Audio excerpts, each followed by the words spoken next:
राज्याच्या विकासाला गती देणारा हिंदू हृदय सम्राट बाळासाहेब ठाकरे समृद्धी महामार्गालगत 12 लाख झाडे लावण्याचा विसर पडला आहे। 3 वर्षे लोटली असताना पहिल्या टप्प्यात 3 लाख वृक्षाची लागवड झालेली नाही। परिणामी समृद्धीवर हिरवळ निर्माण होऊ शकली नाही।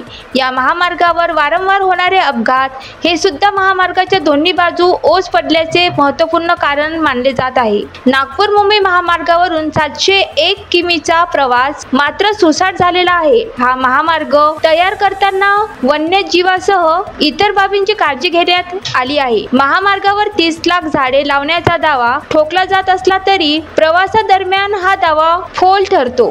समृद्धी व डिवायडरमध्ये झाडे लावण्यासाठी बरीच जागा असताना त्यासाठी त्या ठिकाणी फुलझाडे शोभिवंत झुडपे लावून महामार्गाची समृद्धी झाली असा अर्थ प्रशासनाने काढला की काय, असा सवाल प्रवासी उपस्थित करत आहेत। समृद्धी महामार्गावर दोन्ही लेनच्या मधोमध 9 मीटर एवढी जागा झाडे लावण्यासाठी राखीव आहे। वड, पिंपळ, कडुनिंब, आंबा अशी महत्त्वाची ऑक्सिजन खेचणारी झाडे 3 मीटर अंतरावर लावली तर 333 प्रति किलोमीटर याप्रमाणे 4.66 लाख झाडे लावता येतील। दुप्पट लाईनमध्ये हा आकडा 9 लाख झाडावर पोहोचतोय। याशिवाय डिवायडरच्या मधोमध 3 लाख झाडे लावता येतील। गत 3 वर्षाच्या समृद्धीवर 12 लाख झाडे लावणे अपेक्षित होते। या महामार्गावर 2 लाख झाडे ही व्यवस्थित लावली गेली नाहीत। गुलमोहर, काशीद यासारखी कच्च्या लाकूड प्रजातीची झाडे लावण्यात आली आहेत। इगतपुरी हे कसारा हा 64 किलोमीटरचा समृद्धी महामार्ग नैसर्गिक हिरवळीने नटलेला आहे।